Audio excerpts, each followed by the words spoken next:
Assalamualaikum warahmatullahi wabarakatuh.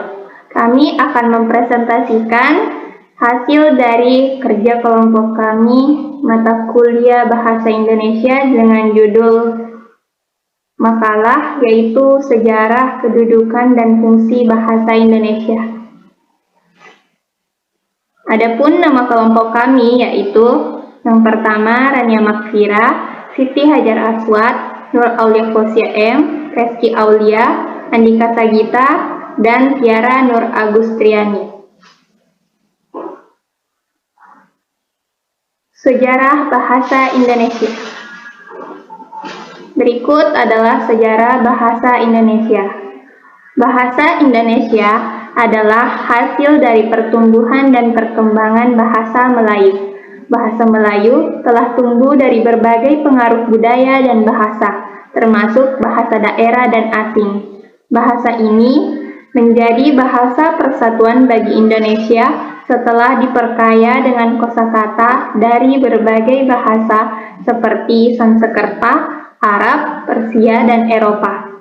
Bahasa Melayu juga dipakai sebagai bahasa kebudayaan, perdagangan, dan perhubungan di Nusantara, terutama setelah agama Islam berkembang.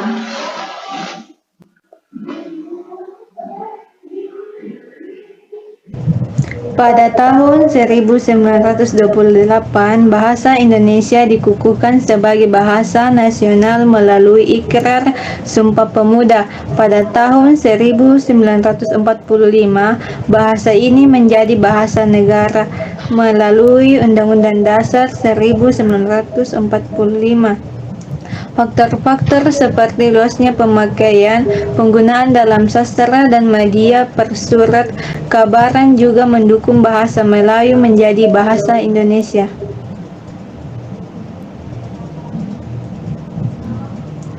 Selain itu, bahasa Melayu memainkan peran penting dalam pengembangan agama Islam dan agama Kristen di wilayah Nusantara.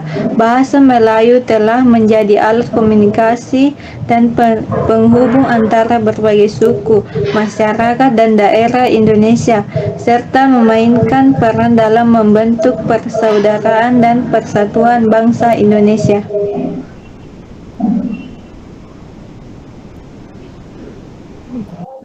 Kedudukan bahasa Indonesia.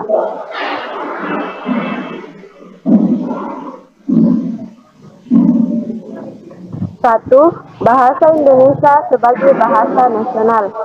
A. Lambang kebangsaan nasional. B. Lambang identitas nasional. C. Alat pemersatu berbagai suku bangsa yang berlatar belakang sosial budaya dan bahasa yang berbeda. D. Alat perhubungan antara daerah dan antar budaya. 2. Bahasa Indonesia sebagai bahasa negara. A. Bahasa resmi negara. B. Bahasa pengantar di dalam dunia pendidikan. C.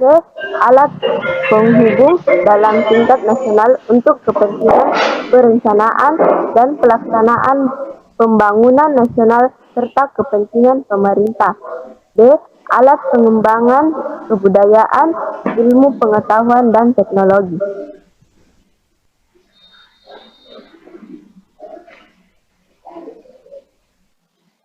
Dan yang ketiga ada bahasa Indonesia sebagai bahasa persatuan.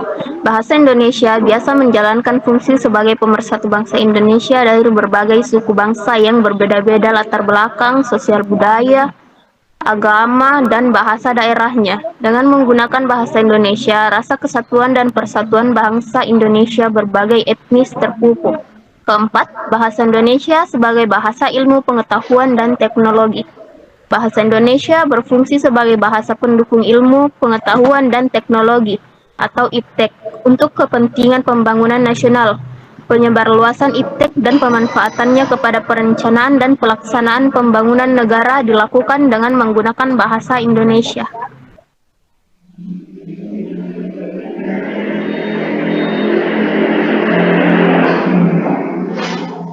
Kemudian yang kelima, bahasa Indonesia sebagai bahasa dalam pembangunan. peranan bahasa Indonesia dalam pembangunan nasional sangat strategi. Ini tidak dapat dipungkiri karena pembangunan nasional yang dilakukan oleh negara ini dilakukan dengan beracuan dari bahasa Indonesia sebagai alat komunikasinya, sehingga tidak akan terjadi perpecahan hanya karena miscommunication karena perbedaan bahasa. Yang keenam, bahasa Indonesia sebagai bahasa baku. Yang pertama, sebagai pemersatu sosial, budaya, dan bahasa. Yang kedua, sebagai penanda kepribadian bersua dan berkomunikasi.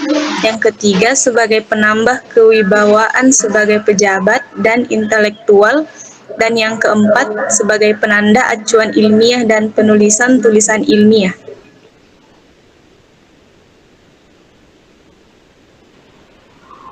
Selanjutnya, fungsi bahasa Indonesia.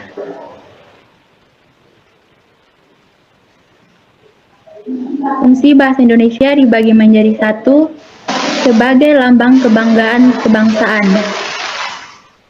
Pada fungsi ini, bahasa Indonesia dianggap mampu mencerminkan nilai-nilai sosial budaya Indonesia yang mendasari rasa kebanggaan terhadap bangsa Indonesia.